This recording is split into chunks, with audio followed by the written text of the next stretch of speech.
ለሸቱ መለሰ ስመ ክርስትና ወልደ ገብርኤል በዋልባ እንዳልሻ ቅድስት ኪዳነ ምህረት ዘተስፋ ሐዋርያት አንድነት ገዳምና በገዳሙ ስም በተሰበሰበው ማህበረ መነኮሳት ስም የምናስተላልፍልህ የክፉ ስራ ውጤት እንግዲህ በከፍተኛ ማዕረግ ተመርቆ ላኮራ ልጅ አንድ ልጅ ስጦታ አዘጋጅቼለታለሁ።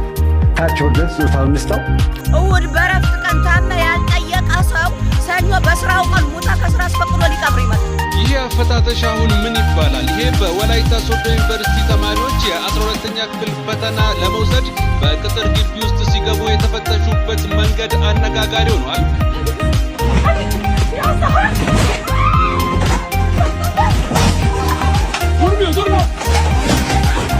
ኢትዮጵያ ውስጥ ነው ማለት ወላሂ መኖርም መሞትም የማይቻልበት አገር ወላሂ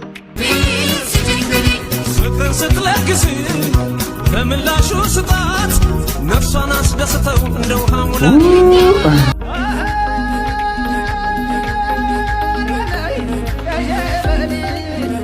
እሺ ነብር ይብላ ጉዳዮችን ይዛ ወደ ቲክቶክ ብቅ ብላለች። አንኳር ኤግዛክትሊ ኮፒ ሊንክ ይደረግ።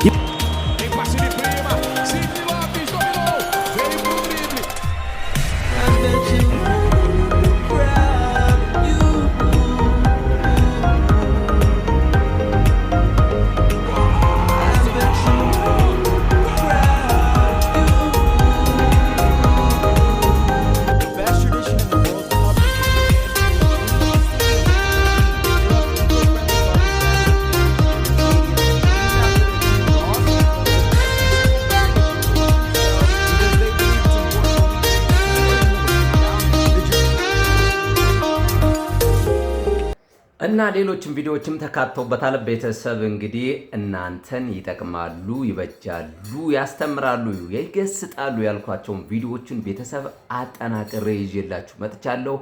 ቤተሰብ የሆናችሁ ላይክ በማድረግ ጀምሩ። ቤተሰብ ደግሞ ያልሆናችሁ ሰብስክራይብ፣ ላይክ በማድረግ እስከ መጨረሻው ድረስ አብራችሁ ተከታተሉ። ቤተሰብ አሁን ዳይ ወደ ቪዲዮዎቹ ቡም ቡም።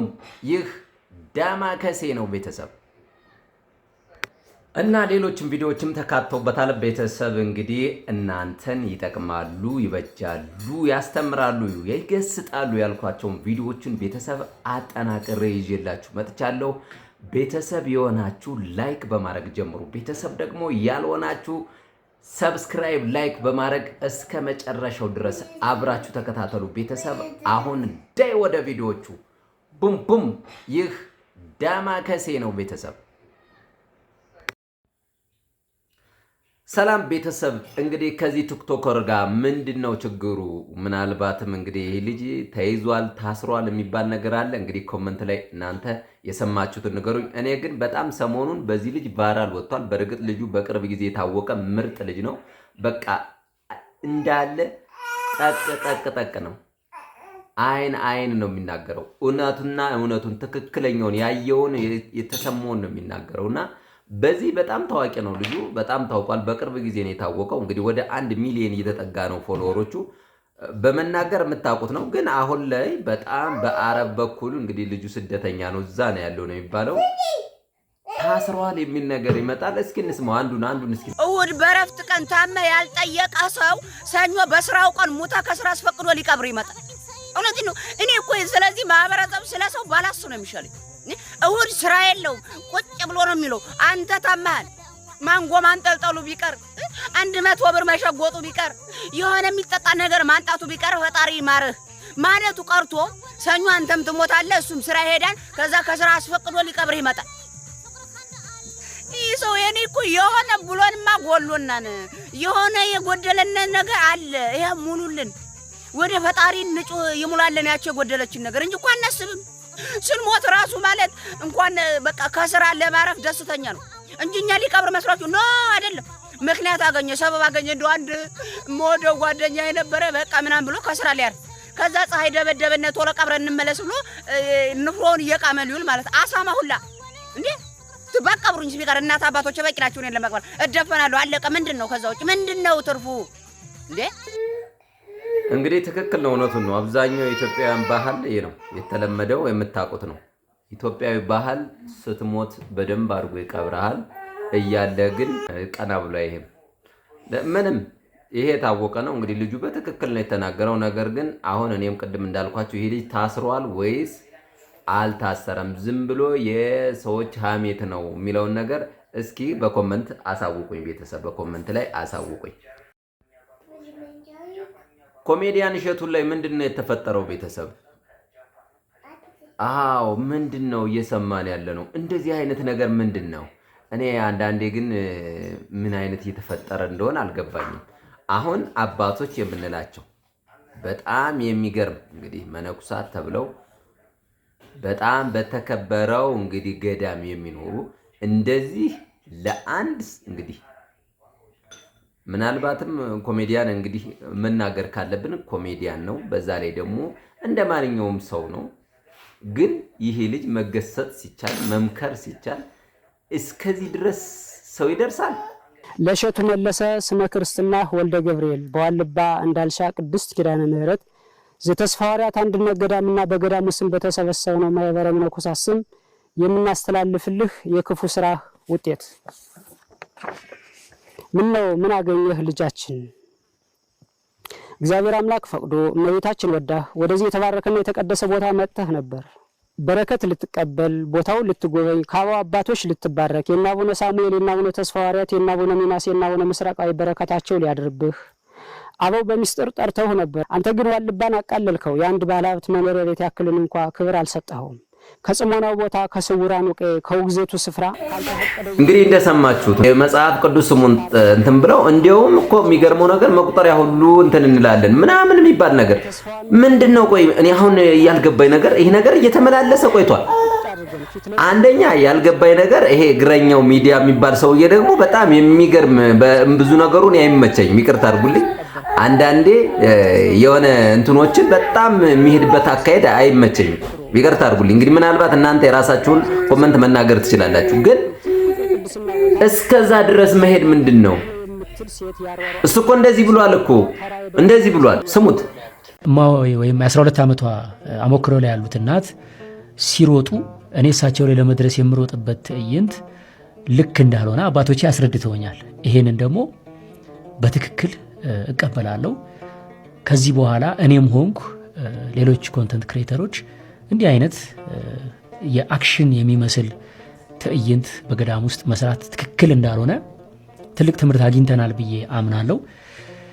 ስለዚህ አባቶቼን ለዚህም ትዕይንት በድጋሚ ይቅርታ እጠይቃለሁ። ስለዚህ ይሄ ትዕይንት ከቪዲዮ ላይ ተቆርጦ እንዲወጣ አዝዣለሁ። ከቪዲዮ ላይ ተቆርጦ ወጥቷል ማለት ነው። ሌላው በቪዲዮ መጀመሪያ ላይ 12 ዓመት ልጅን እማሆይ ብዬ መጥራቴም 100% ስህተት ነው። ስለዚህ ይህንንም ስህተት አምኜ ይቀበላሉ። ነገር ግን አባቶቼ እንድትረዱልኝ እነዚህን ስህተቶች የፈጸምኩት በድፍረት አይደለም፣ በእውነት በድፍረት አይደለም። ያው ዓለማዊ ሰው ስለሆንኩ ስራዬም ዓለማዊ ስለሆነ ዓለማዊ ላይ የምሰራበት እውቀትና ጥበብ ተጽዕኖ አድርጎብኝ መንፈሳዊ ስራ ላይ ተቀላቅሎብኝ ነውና ይሄንን መካድ አልፈልግም። ከዚህ በኋላ ለምሰራቸው የቤተክርስቲያን ስራዎች ከባድ ጥንቃቄ ለማድረግ ቃል ገባለሁ። በድጋሚ ይቅርታ ጠይቃለሁ። የሆነ ልጅ በጣም በቅርብ ጊዜ እንግዲህ ኦርቶዶክሳዊ ልጅ ምርጥ ልጅ በእውነት ነምናችሁ ቢገስጡት እንኳን የሚመለስ ልጅ ቢመክሩት የሚሰማ ልጅ እንግዲህ ኦርቶዶክስ ካፈራቻቸው እንግዲህ አንድ እውነቱን ነው ዓለማዊ ሰው የተገኘ ልጅ ነው። አይታችሁት ከሆነ ስንት ጊዜ ቤተክርስቲያኖችን ያሰራ ስንት ነገር በሙስሊሙን ብትሄዱ በሙስሊም ሁሉ ያለ ያሰራው የለም። እናቶችን በመርዳት የሚታወቅ ልጅ ነው። ይሄ ልጅ መገሰጥ ሲቻል እንዲህ ብሎ እስከመናገር ድረስ ምን መምጣት ነው? እነዚህ እኔ ሰዎች ጠለኛ አይመስሉኝ። ይቅርታ አድርጉልኝ። እኔ አንዳንዴ ደስ የሚለኝ ዘመድኩን በቆለን ታውቁታላችሁ። እንቅጩን ወይም ነጯን በመናገር በጣም የሚገርማችሁ ብዙ ሰው ይጠላዋል። እኔ ግን ወደዋለሁ። እውነቱን ነው። እነዚህ ሰዎች እርግጠኛውን የምነግራቸው ከኮሜዲያን እሸቱ የማይሻሉ ሰዎች ናቸው። በቃ እኔ እንደውም አባቶች ልል አልችልም። እንደዚህ እስከ መሄድ ድረስ ምንድነው እንዴ? ምን ለማለት ነው አልገባንም። ግን በእውነት ይሄ ነገር እናንተ ምናልባት የሰማችሁት ካለ የሆነ ኮሜንት ላይ አስቀምጡልኝ። እኔም እንደገና ሁለተኛ እንድሰራ ሆናለሁ። ነገር ግን በአንድ እንግዲህ ሀጣን ነው እንግዲህ ወይም ዓለማዊ ሰው ነው እንደዚህ ልጅህንም እንገላለን ምናምን ቤተሰብ እስኪ ስሙት፣ እስኪ ይሄኛውን ስሙት እስኪ። እናቶችም ገንዘብ እንዲረዱ አይደለም ወይ ኮሜዲያን እሸቱ ያን ቪዲዮ የሰራው? ጥሩ ነው። እንግዲህ ጥያቄያችሁ ጥሩ ነው። ዋልባ በነገራችን ላይ የአንድ ሰው ገዳም አይደለም፣ የተወሰኑ የኢትዮጵያ የዓለም ገዳም ነው። የዓለም ገዳም ላይ ነው መርዝ የነሰነሰበት ነግረነዋል። አሁን ያለበት ምክንያት ከመሬት ተነስተን አይደለም። ምክንያቱም እሸቱ ሴትዮዋ ስታመጣው እዛ ማደር ስለማይቻል አባቶች የውግዘት ቃል አሳርፈንበታል። ማዶ መተህ እደር ብለን እኛ ሲያድር ነግረነዋል። ቁጭ አድርገን እንግዲህ እንደርሰውት ፊት ለፊት አድርገን ነው የነገርነው። ዋልባ ሴትዮዋ ለገንዘብ ብላ ካሁን ቀደም ብዙ መከራ ደርሰበታለች። በዋልባ ገዳም የሴት ገዳም፣ የደናግል ገዳም በየወሩ የሆነ ስያሜ ተሰጠዋለች። ብዙ ታርጋ ነው የምትለጥፍለት እና የሴት ገዳም እንዳልሆነ እንኳን የሴት አንስት የከብት አንስት መድኃኔዓለም ራሱ በማይታበል ቃሉ አይሻገርበት ብሎ ያስቀመጠው ቦታ ነው። ትልቅ የቅድስና ቦታ ነው። ኃጢአት አይሻገርብሽ ላይ ቀል እስኪ ከራሳቸው ደግሞ እንስማ። እስኪ ቤተሰብ እስልምና እምነት ተከታይ በመልክ ባላውቃትም የዚሁ የከተማ ቢሮ ውስጥ የምትሰራ እሷም እንደ ባለቤት እንደ ኢትዮጵያዊነት የእስልምና እምነት ተከታይ ብትሆን እንደ ኢትዮጵያዊነት ስለሮጠች በዚህ ሆስፒታል እስላሙም ክርስቲያኑም ሌላ እምነት የፕሮቴስታንትም ተከታይ ሁሉ ክንዱን ስላስተባበረ ሁላችሁም የኢትዮጵያ አምላክ ይጠብቅልኝ። ተከበረውን የተፈተነውን እውነተኛውን የመሰረት ድንጋይ በጽዮን አኖራለሁ። ትንቢተ ኢሳይያስ ምዕራፍ 28 ቁጥር 16 ላይ ወየሐፍር እንተ አምነ ባቲ በዚያች ድንጋይ ያመነ አያፍርም። እግዚአብሔር ነው እንዲህ ያለ፣ በጽዮን የተፈተነ የመሰረት ድንጋይ አኖራለሁ፣ በዚያች ድንጋይ የሚያምን አያፍርም። ባጭሩ ጽዮን ድንግል ማርያም ናት። ጽዮን ድንግል ማርያም ናት። በጽዮን ውስጥ የተቀመጠው የመሰረት ድንጋይ ኢየሱስ ክርስቶስ ነው። የድህነታችን መሰረት፣ የእውቀታችን መሰረት፣ የማንነታችንና የፍጻሜያችን መሰረት እሷ ማህፀን ውስጥ ነው ክርስቶስ የተቀመጠልን። በዚያ ድንጋይ የሚያምን አያፍርም የተባለው በክርስቶስ ያመነ ሰው ሁሉ ዛሬም እስከ ዘላለሙ ድረስ አያፍርም። እኛ እውነት ለመናገር አለማፈራችን የፈቀዱልንን ባለስልጣናት ላመሰግነኝ። አለማፈራችን የሚያሳየው እንደው ባለስልጣኖቹ በጎ ስለሆኑ ብቻ ሳይሆን እግዚአብሔር ልባቸውን ስላላራው ጭምርም ነው ማለት እፈልጋለሁ። ምክንያቱም የክርስቶስን ለነሱ መስጠት ስለማልፈልግ የነሱን ልናገረው ነው። ስለዚህ የእግዚአብሔር ቤተሰቦች ሲጨንቀን እኔ በህይወት የዘመን ለመጀመሪያ ጊዜ የመንግስት ቢሮ የሄድኩኝ ይሄን ፕሮጀክት ይዤ ነው። ሄጄ አላውቅም። በምስራቅ በምዕራብ ይገባም አላውቅም። ፖለቲከኛም ተዋውቄ አላውቅም። እግዚአብሔር በሚያውቀው ዘንድሮ ብቻ ሄድኩኝ። ሲጨንቀኝ አንዳንድ ጊዜ ነው ከመስሪያ ቤቱ የሄድኩኝ። ሲጨንቀኝ የምለው የጉባኤ አምላክ እርዳኝ ነበር የምለው። የጉባኤ አምላክ እርዳኝ። እኔና 64ቱ ደቀ መዛሙርት በገዳሙ የሚኖሩ መናንያን አንዲት ሰላም ለኪ ስንጸልይ ከአንድ ቢሮ ተፈርሞ ይወጣል። አንዲት ሰላም ለኪ ስንጸልይ አንድ ቢሮ ተፈርሞ ይወጣል። እንዲያው ይገርማቸዋል። አይ ቂርቆስማ መምህርነቴን ጠልጦት ነው። የቂርቆስ ዕለት ለምን አንድ ነገር አይደረግም ስል የመጋቢት ቂርቆስ ዕለት ክቡር ርዕሰ መስተዳድሩና ቦርዱ እንደፈረሙ ሰማሁ ማለት ነው። ስለዚህ እውነትም በዚያ ድንጋይ ያመነ አያፍርም። ያ ድንጋይ ማን ነው? ኢየሱስ ክርስቶስ ነው። ዛሬ የመድኃኔዓለም ዕለት በጣም ይገርማቸዋል። የመድኃኔዓለም ዕለት እዚህ መሰረቱን እንድንጥል ያደረገብን ምክንያት የጉባኤያችን ጌታ ክርስቶስ ነው። እሱ ስለሆነ ያደረገልን መድኃኒቱም ክርስቶስ ነው። በዚህ ቦታም የሚተኙትን ታካሚዎች እንዲፈውሳቸው የምለምነው እሱን ነው። እሱ ራሱ ሐኪሞችን እጃቸውን እየተጠቀመ እንዲፈውስልኝ እሱን እለምነዋለሁ። በብፁዓን አባቶች ይጸልዩታል እነሱ። እግዚአብሔር በዚህ ቦታ ተገኝቶ እንዲፈውስ ፈቃዱ ይሁንልን። ስለዚህ ጌታችን ኢየሱስ ክርስቶስ መስርቶት እናታችን ድንግል ማርያምና ቅዱሳን ይሄን መሰረት ድንጋይ ስታዩ ድንጋይ ሳይሆን ክርስቶስ ትዝ እንዲላችሁ ፈልጋለሁ። እስቲ በዚህ ድንጋይ ያመነ አያፍርም በሉልኝ። ድገሙ። ያቺ ድንጋይ ማናት? ኢየሱስ ክርስቶስን እናምንበታለን፣ አናፍርም። ሆስፒታሉን እንደው እኛን ሊያድነንና ሊያጸድቀን ከስራ ሊያሳትፈን ፈልጎ ነው እንጂ የፈጠረውን ድንጋይ ናተገጣጠምና ግንብ ቢው ሊለው አይሆንም ይሆናል። እኛን ለማዳን ነው። ስለዚህ እግዚአብሔር ይፈጽምልን። ጌታችን ኢየሱስ ክርስቶስ ሆይ እናመሰግንሃለን። አንተ ጠርተህናል፣ አንተ አስጠግተህናል። አይገርማችሁም? የጉባኤ አምላክ እርዳን ብንለው ከመድኃኔዓለም ስር መሬቱን ሰጠን፣ እዚሁ ስር አስጠጋን።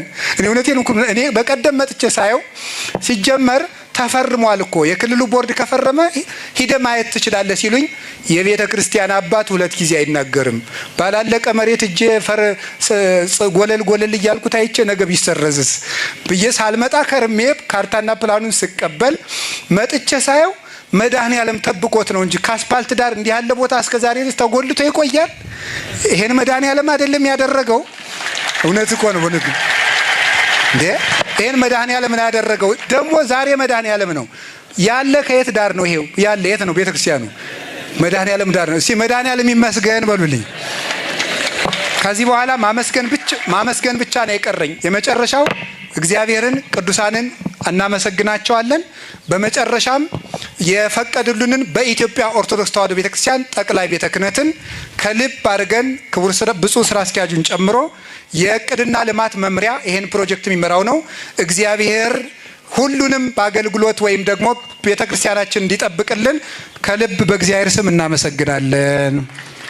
በሕግ የሆነውን ነገር በበጎ ፈቃዳቸው ሆነው ከከተማ አስተዳደር ሰራተኞቻቸው ጋር ሌሎችም የመሬት አስተዳደር የመሰረተ ልማት መምሪያዎች ሌሎችም የክልል ቢሮ መምሪያዎችና የከተማ አስተዳደሩ መምሪያዎች እንዲሁም ክቡር ርዕሰ መስተዳደሩ አቶ አረጋ ከበደም እሳቸውንም ጨምሮና የክልሉ ቦርድ እውነት ለመናገር ሌላም ሰው በስም መጥቀስ ምፈልገዋሉ። በባህር ዳር ከተማ ውስጥ ጉባኤ ቤቱ ካቋቋማችሁ ጀምሮ ደፋ ቀና የምትሉት የጉባኤ ቤታችን የፈውስ መንፈሳዊ ቤተሰቦች በባህር ዳር፣ በአሜሪካ፣ በአውስትራሊያና በፈረንሳይ በአዲስ አበባ ያላችሁ የርዕሰ ገዳማት ወአድባራት ጣና ቅዱስ ቂርቆስ የአባቶችና የእናቶች አንድነት ገዳም የልማት አብይ ኮሚቴዎች፣ የቅዱስ ጊዮርጊስ ሰንበት ትምህርት ቤትና የባህር ዳር ሌሎች ሰንበት ትምህርት ቤቶች፣ የባህር ዳር አድባራትና ገዳማት ካህናት ሌሊቱን ሙሉ ከእንቅልፍ ተለይታችሁ ቀን ቤታችሁን ልጆቻችሁን ትታችሁ በእግርና በእጃችሁ ስትሮጡ የሰነበታችሁ የባህር ዳር ምዕመናን ሁላችሁ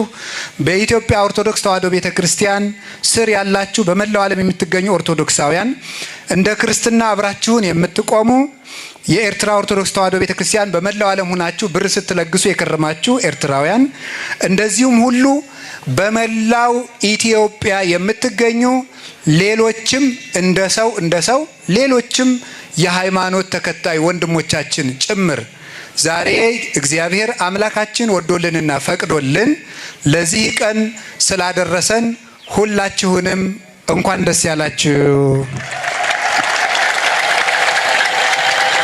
እንኳን ደስ ያላችሁ። እንኳን ደስ ያላችሁ። እግዚአብሔር ፈጣሪያችን ሁሉን ስለሚችል ሁሉ ስለሚቻለው ሁሉን ለማድረግም በጎ ፈቃዱ ሆኖ ለዚህ ቀን ስላደረሰን ስሙ የተመሰገነ ይሁን። ይህ ጭራሹን ደግሞ ያብጅልን ነው የምንለው። በእውነት ለምላችሁ እንግዲህ አባን ሰምታችኋል። የዛሬ ዓመት አካባቢ እንደዚህ ብለው ነበረ። እንግዲህ አሁን ደግሞ ካርታው ተሰጥቷቸዋል። በጣም የሚገርም ነው። እንግዲህ አብዛኛው እንግዲህ ርብርብ እያደረገ ነው። ገንዘብ መዋጮውን እያዋጡ ነው። ከሙስሊም ጀምሮ እንግዲህ እንዳሉት ነው። ሰምታችኋል ሁላችሁም። አሁንም ገና አላለቀም። እጃችሁን ወደዛ ወደ ድነት ቦታ አንደኛ በመንፈሳዊ የምንድንበት ነው። ሁለተኛ ደግሞ በገንዘባችን ደግሞ ውጭ ሂደን የምንድንበት እዚህ ራሱ ባህር ዳር ላይ ይሆናል። ቤተሰብ አንድ ወደ ህንድ ሄዶ ሊታከም ነው፣ እባካችሁ ለዚህ አውጡለት፣ ለዚህ አዋጡለት የሚባለው ነገር ይቀራል ማለት እኮ። ዋው የሚገርም ነው በእውነት። ክብር ይስጥልን፣ ክብር ይስጥልን። ባርኮትን ሰምተነው እንምጣ እስኪ። ባርኮት እንግዲህ በከፍተኛ ማዕረግ ተመርቆ ላኮራይ ልጄ አንድ ልዩ ስጦታ አዘጋጅቼለታለሁ። ታች ወርደን ስጦታውን እንስጠው። ታች ከወረዱ አይተሃል? ከቤት የሚያስወጣ ስጦታ ይሰጠህ ከተመረክ። መኪና፣ ጽድት ያለ መኪና አሳዩታ። መኪና እንዴ ፋዘር ብለባቸው ኪችን ውስጥ እየቀለዱ መሆን አለበት። ስጦታው የት አለ?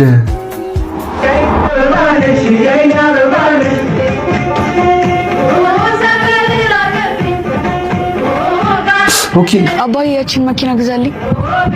እሺ ልጄ እገዛልሃለሁ።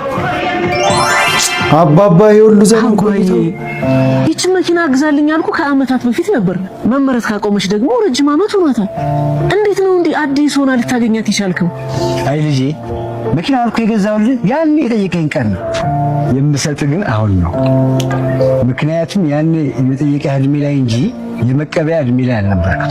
ያኔ ብሰጥህ እንኳን ምናልባት ውሃ እየረጨህ እንደ አሻንጉሊት መኪና ትጫወትባታለህ እንጂ እንዴት መጠቀም እንዳለብህ እንኳን አታውቅም ነበረ። አስተውል፣ ፈጣሪም በህይወት ውስጥ ልክ እንደዚህ ነው የሚሰራው። የጠየቀውን ነገር ካዘጋጀልህ ቆይቷል። የለመንከውን ነገር ካስቀመጠልህ ሰንብቷል። ሊሰጥህ ግን ጊዜ ይፈልጋል። በጣም ትክክል። ጊዜ በየትኛውም አይነት የህይወት ውጣ ውረድ ውስጥ ያላችሁ ወንድሞቼና እህቶቼ አይዟችሁ፣ ሁሉም በጊዜው ነው። ጸዴ ትምህርት። እኔ እኮ ግን ክሊንተን የምታስተምሪን ትምህርት እኮ በቃ አንጀት አርስ የሆነ ትምህርት የሚሰጠን የእውነት። እስቲ አንዴ ለክሊንተን ያላችሁ ፍቅር ኮሜንት ላይ ይገባና በዚህ ስም አትጥራኝ ነው የሚለኝ። ባርኮት የሚለቃቸው ቪዲዮዎቹ በጣም የሚገርሙ አስተማሪዎች ናቸው። በእውነት ማስታወቂያው ራሱ በጣም የሚገርም ማስታወቂያ ነው የሚሰራው። የእውነት ነው የምላችሁ። እስኪ ወንድሜን ሰምተነው እንምጣ። ኢትዮጵያ ውስጥ ነው የምላችሁ ወላሂ አዚም መኖርም መሞትም የማይቻልበት ሀገር ወላሂ መኖርም አችልም። ልኑር ብትልም አልኖርም፣ ለሙት ብትልም ደግሞ ቶሎ አሙት። ያስጠላኝ ወላሂ ሁሉም ያለው ብቻ የሚነግስበት የሌለው ምን ያውቅ ማንም ቼክ አያደርግም። አንተ ወላሂ ማንም የት እንደሆንክ ራሱ ማንም ያውቅ። ከሌለህ የለህም ወላሂ ያሌለ ነው። በቃ በጣም ይደብረኝ። ይሄ ነገር በጣም እየተደጋገመ ነው። ቤተሰብ እንደዚህ አይነት ሰዎች በጣም አብዛኛችሁ አይታችሁ ከሆነ በቲክቶክ በጣም እየወጡ ነው። በቃ ከሌለህ ምንም ነገር የለም። ኢትዮጵያ ውስጥ በጣም ያለው ብቻ ነው እየኖረ ያለው፣ የሌለው የሚያየው የለም። በተለይ አሁን በጣም ተቀይረናል፣ ባህላችንን ረስተናል። ኧረ እባካችሁ ተው። እናንተ ሰዎች እንዴት ነው ግን የሚኖረው? እኛ ከሌለን ትኖራላችሁ እንዴ? ኧረ እባካችሁ እንደ የድሮ ባህሪያችን ነው የሚሻለው። አብዛኞቻችን ምግብ የሚበላ የለም፣ የሚጠጣው የለም። አብዛኛው ደግሞ የምታዩት ነው ልጁን ለማስመረቅ የሚያደርገው የሀገር ማዕት የሆነ የሚነደው መኪና የሚያደርገው ሌላ ነገር ግን ይሁን። እንደዚህ አይነት ወንድሞችን ግን እያያችሁ ኧረ ተው። አንዳንዴ ተው፣ የድሮ ይሻላል። ማን ነው የተጎዳ? ማን ነው የተራበ? ማን ነው አልጋ ላይ ተኝቶ ያለ እያላችሁ የድሮውን አባቶቻችን ባህል ተው፣ አትርሱ። ተው፣ ኢትዮጵያዊነትን አትርሱ። ተው፣ እርዱበት። ይዛችሁት አትሄዱም እኮ ያ ሁሉ መኪና፣ ያ ሁሉ ቤት፣ ያን ሁሉ ንብረት እኮ ይዛችሁት አትሄዱም እኮ። መሞት ነው። ነገ ትሞታላችሁ። ቤቱ ምንም ነገር አይሆንም። ነገ ለነፍስህ አይሆንም። ለነፍስህ የሚሆን ግን ይሄ ወንድሜ ነው። ይሄ ወንድምህ እኔ የምንታየው ነን። እኛ ባንኖር ደግሞ መኖር አትችሉም። በእርግጠኝነት የምነግራችሁ። እባካችሁ እየተሳሰብን፣ በእውነት እየተሳሰብን፣ በቃ እየተሳሰብን እስኪ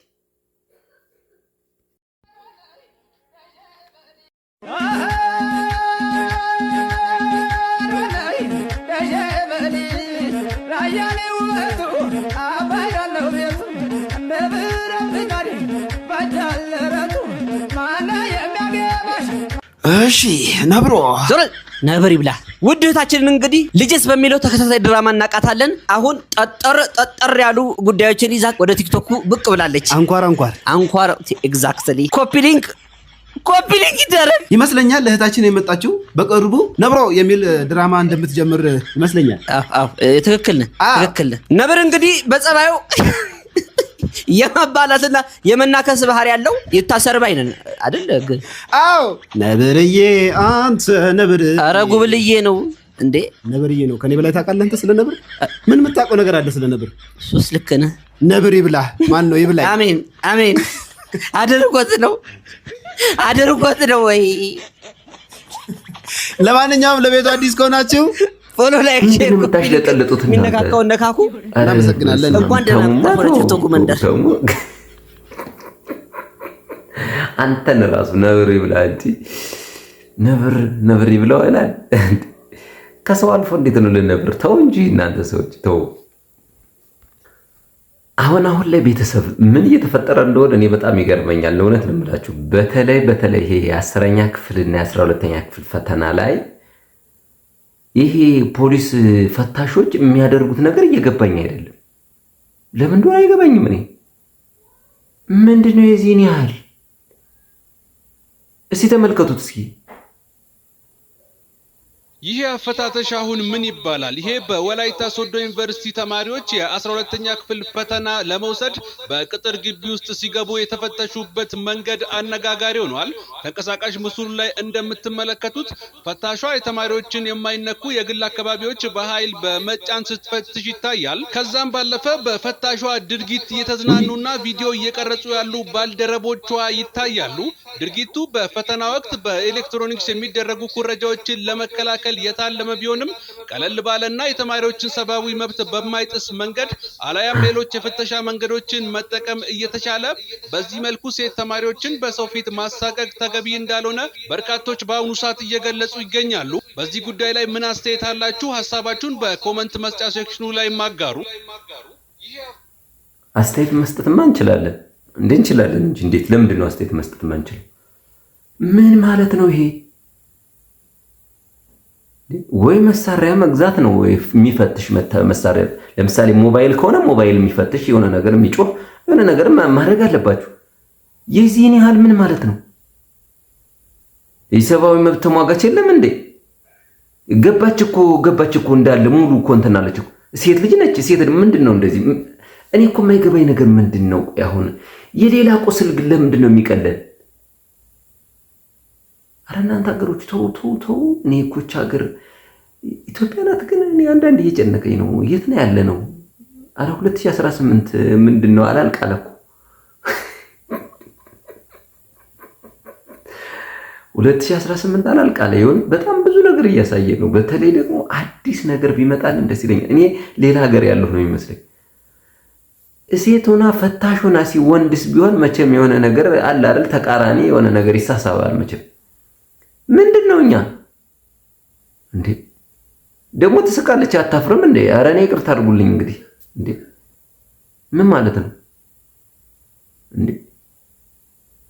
እንዴ እኮ የተጠበቀ ቦታ ነው። ወደ መሳሪያ ይስጣችሁ። ከዛ ውጭ እንደዛ አታድርጉ በቃ። እንዴ ምንድን ነው ኢትዮጵያ አይደል እንዴ? እዛ ላይ ሲፈትሽ ደግሞ መመሩ ደግሞ ይፈትሸው እንጂ ሌላ እንደዚህ እንትን ሲል ደግሞ ሞባይሉን እዛ እንትን ይበሉ። ከዛ ውጭ ደግሞ መሳሪያ ካላችሁ መሳሪያችሁ እንደዚህ አድርጋችሁ ማለት ነው። የሚያሳይም አለ እኮ ሰውነቱ እንደዚህ ሲል የሚያሳይ አለ እንዴ። ዲክቴት የሚያደርግ አድርጉ እሱን። እዛ ውጭ ምንድነው የፕራይቬሲ እንደዚህ አድርጉ ምን ማለት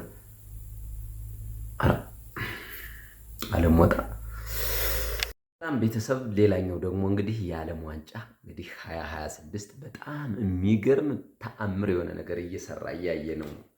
ምንድን ነው ለምትሉት እንግዲህ እነግራችኋለሁ ቤተሰብ። በጣም የገረመኝን እኔ አንድ ትዝብት ልንገራችሁ። ወርልድ ካፕ በእውነት አብዛኛው አንዳንዴ ኤክስፔክትድ አንኤክስፔክትድ የሆኑ ነገሮች ይፈጠራሉ። ይሄ የተለመደ ነው። ግን ምንድን ነው ስሉት ፐርሰናል ሊሆን ይችላል፣ የሆነ ነገር ይሆናል ሊሆን ይችላል፣ አይታወቅም። በሀገራት ሙሉ እንደዚህ አይነት ነገር ተፈጥሮ አያውቅም። አሁን ግን አፍሪካ ላይ በተለይ ያየሁት ደግሞ ኬፕ ቨርዴ ላይ በእውነት ነው የምላችሁ። ኬፕ ቨርዴ የሚገርማችሁ ነው። ዓለምን አስደመመች እኮ፣ ልቡን ሁሉ ወሰደች እኮ፣ የዓለምን ሕዝብ ሰረቀች እኮ። የእውነት ነው የምላችሁ። ኬፕ ቨርዴ እቺ ምዕራብ አፍሪካ ላይ የምትገኝ ትንሿ ደሴት ማለት እኮ ነው። በዛ ላይ ደግሞ የሚገርሙ ተጫዋቾች፣ የሚገርም በረኛ፣ የሚገርም ትትና። ቤተሰብ በረኛው ቮሲኒያን ሰምታችሁታል የተባለው የሆነ ጊዜ ላይ መጀመሪያው ላይ እንደተጫወተ ከስፔን ጋር እንደተጫወተ 0-0 ተለያየ። ኢንተርቪው ሲደረግለት በዛን ሰዓት ታስታውሱ ከሆነ እናቴ ባለመኖሯ በጣም ከፍቶኛል፣ እናቴ በገንዘብ ምክንያትና በሌላ በፓስፖርት ችግር ምክንያት እናቴ ባለመገኘቷ በጣም ከፍቶኛል ብሎ በተናገረ በ24 ሰዓት ውስጥ ፊፋ የራሱን ስራ ሰራ ነው የምላችሁ። የራሱን ስራ ቪአይፒ ሁሉ መድቦ የራሱን ነገር አደረገ። እቺ ሴትዮ መጣች። በዛኛው ጨዋታ ላይ ልጁ አሁንም ተአምራቱን እንደቀጠለ ነው። እናቱን እያየ ያንን ሁሉ ምትሃት የሆነ የቅጣት ምት ሁሉን ነገር እያስቀረ በእውነት ነው የምላችሁ አለፉ። አለፉ። 32 አለፉ። ከ32 ደግሞ አሁን ወደ 16 ለማለፍ አርጀንቲና ጋር ተገናኘ። አርጀንቲናን ደግሞ በዳኛ ነው፣ እኔ በዳኛ ነው የምለው። በቃ ይቅርታ አድርጉልኝ እንግዲህ ምንም ልል አልችልም። ምን አለበት ግን እንደዚህ አይነት ተአምር የሚያሳዩ አገሮች ቢያልፉ ምን አለ? ለምንድን ነው ለአርጀንቲና ሁሌም የሚሰራው እንደዚህ አይነት ፌቨር? ለምን አሁን ለእሷ አይሰራላትም? የእውነት ነው የምላችሁ፣ ቢሰራላት ራሱ ያዋጣል። ለምን በሉኝ። አርጀንቲና እኮ 3 ጊዜ ዋንጫ ባልታለች። ምን ያደርግላታል? ምን ያደርግላታል? አሁን ኬፕ ቨርዴ ብትበላ በረኛውን አይታችሁታል። ከ50K ወደ 21 ሚሊየን ፎሎወርስ ያገኝ። እንደገና ኬፕ ቨርዴ ደግሞ በታሪክ ትንሿ ደሴት፣ በዛ ላይ ደግሞ የዓለም ዋንጫ ብትበላ ምን ሊፈጠር እንደሚችል አስባችሁታል? ዓለም እንዴት ምን አይነት ዳይሬክሽን እንደሚያዞር። በስመ አብ ወልድ። እኔ ግን በእውነት ልባችን ቆርጠው ወሰዱት። ቮሲኒያ በተለይ አሁን አርጀንቲና ላይ ያስገባው ጎል፣ አሁን ይሄ ልጅ አሁን ሮናልዶ እንደዚህ አይነት ጎል አስገብቷል። ምናልባት አይዶን ረስቸው ሊሆን ይችላል። ምናልባት ሮናልዶ እንደዚህ አይነት ምታት የሆኑ ጎሎችን ያስገባል። አርጀንቲና ላይ እንደዚህ አይነት ጎል ማስገባት ኢምፖሲብል ነው። ለምን? ኬፕ ቨርዴ ነው እያሰብን ያለን። አርጀንቲና ነች ያቺ ደግሞ የዓለም ሁሌ ተፋላሚ ነች። እስከ መጨረሻው ቢያንስ እስከ 8 ትገባለች። አብዛኛውን ጊዜ ዋንጫ ትበላለች። ኦፍ አረብስ እኔ ኬፕ ቨርዴን እስኪ ኮመንት ላይ ነገሩኝ። በእውነት ነው የምላችሁ ኬፕ ቨርዴ አፍሪካን ሙሉ አኩርተዋል። እነሱ ብቻ አይደሉም። ዘንድሮ እኮ የሚገርም እኮ ነው። ሞሮኮ አለፈች። አሁን ደግሞ ሰምታችኋል። ሞሮኮ አለፈች። ይኸው አሁን 8 ውስጥ ገባች። ኧረ ጎበዝ። እንዲህ ሞሮኮማ የምትበለው ነው የሚመስለኝ አሁን የራሱ ሳስበው። ግብፅ አልፋለች። አሁን አፍሪካኖች እንዳለ ማለት ትችላላቸው። አንድ ነበር የቀረው። ወደ 32 ሁሉም አልፈው ነበር። 10 ነበር የሄዱት፣ 9 አልፈው ነበር። አሁንም አብዛኞቹ በስህተት ነው የወደቁት። በስህተት ነው የወደቁት። እስከ 86 ደቂቃ እየመሩ ተሸንፈው የወጡበት። እኔ በእውነት ነው የምላችሁ ይሄ የአሰልጣኝ ችግር፣ የእነሱ ደግሞ ቴክኒክ ብስለት፣ እስከ መጨረሻው የመቋቋም ብስለት ማጣት እንጂ አፍሪካኖች ወይም ደግሞ ይሄ ኤክስፔክትድ አንኤክስፔክትድ የሆነ ነገር ብዙ ነገር ልናይ የምንችልበት ነበር። ዋው ዋው ዋው! በእውነት እኔ ግን ኬፕ ቨርዴን በጣም በጣም በጣም በጣም ወድጃቸው እያለቀስኩ የተለዩኝ ሁለተኛ ሀገር ሆነዋል። ሌላኛው መነግራችሁ ደግሞ ሌላ በጣም የበላኝ ደግሞ እነዚህ ጃፓኖች ግን ምን አይነት ፍጥረቶች ናቸው? በእውነት ጃፓን አይታችኋል? በባለፈው ሲሰናበቱ አሰልጣኙ እስከዚህ ድረስ መታችሁ የኛ እንኳ ስለማየት ስለታደማችሁ ክብር ይስጥልን ብሎ እንደዚህ ተጎንብሶ አሳየ። በዛ ላይ ደጋፊዎቹ የዓለምን ቆሻሻ በማጽዳት እነሱ ናቸው። እኔ ግን አሁን በጣም ስቴዲየሙ ይቆሽሻል ብዬ ነው የማስበው። የእውነት ፊፋ ግን ለምንድን ነው እንደዚህ አይነት ነገሮችን የማይሰሩት? ግን እነዚህን ክለቦች ለምን ነው የማይተባበሯቸው? የሆነ ፌቨር ቢሰሩላቸው እንኳን። አሁን በእውነት ነው የምላችሁ በጣም የወደቀችው በጣም የሚገርም ሁኔታ ነው የወደቀችው ጃፓን ከብራዚል ጋር እንደዛ እስከ መጨረሻው ታግላ ነው የወደቀችው። እኔ ብራዚል ብትወድቅ ደስ ይለኛል። ይቅርታ አድርጉልኝ። እንደዚህ አይነቶች ግን ዓለምን ማስተማር የሚችል ደግሞ መውጣት አለበት። ለምሳሌ አሁን ጃፓኖች ዓለምን በጽዳት ያስተማሩ ናቸው። በስነ ምግባር ባጨዋወት ምንም ብትላቸው ሶሪ ከማለት ውጭ አንተ ጋር መጥተው መማታት መጋፋት፣ ኧረ በጭራሽ። ታዲያ እነዚህ ሀገሮችን ለምንድን ነው ቆይ እኔ ዓለም ግን አንዳንዴ ለምንድን ነው ወዳለው የሚሄደው? ግን ለምንድን ነው የሆነ ነገር ክብር ባለው የምንሄደው? ለምንድን ነው የመጣውን ለምንድን ነው የማንንከባከበው? ግን አሁን ላይ በጣም የገረሙኝ እነዚህ ሀገሮች ናቸው። በቃ በተለይ ጃፓን ግን እስከ መጨረሻው እስከ 8 ቢገቡ እኔ ደስታዬ ነው። በቃ የዓለምን ጽዳት ያጸዱታል። ስቴዲየሙን በሙሉ እኮ ነው የሚያጸዱት። ቤተሰብ ስቴዲየሙን በሙሉ ነው የሚያጸዱት። አጽድተውት በቃ ሙልጭ አድርገው ነው የሚሄዱት። በቃ በዛ ላይ ደግሞ በጣም ትትን ናቸው። እንዴት አባታቸው ደስ እንደሚሉ እኔ የዓለም የጽዳት እንትኖች ቢሆኑ አምባሳደር ቢሆኑ ደስ ይለኛል። ዓለምን በሙሉ መቀየር ይችሉ ነበር። ደግሞም ይቀይሩታል። በኢኮኖሚው የምታውቋቸው ናቸው። በስራ የታወቁ ናቸው። ጃፓኖች የታወቁ ነው። ምርታቸውን ግን የጃፓን ምርት ነው የሚባለው። የምታውቁት ነው። ዋው! በእውነት እናንተ ምን ትላላችሁ? እስኪ ኮመንት ላይ ያስቀምጡ።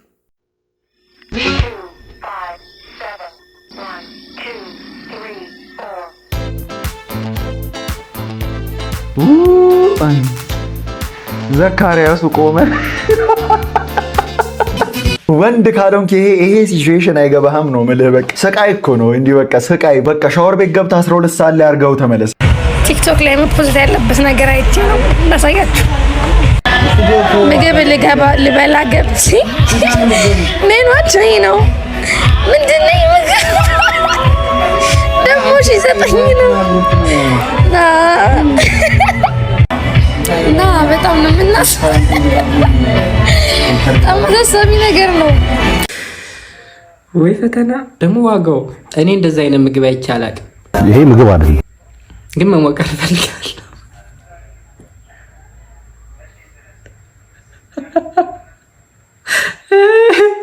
ማለት ግማሽ ኪሎ ካለ ማለት ነው።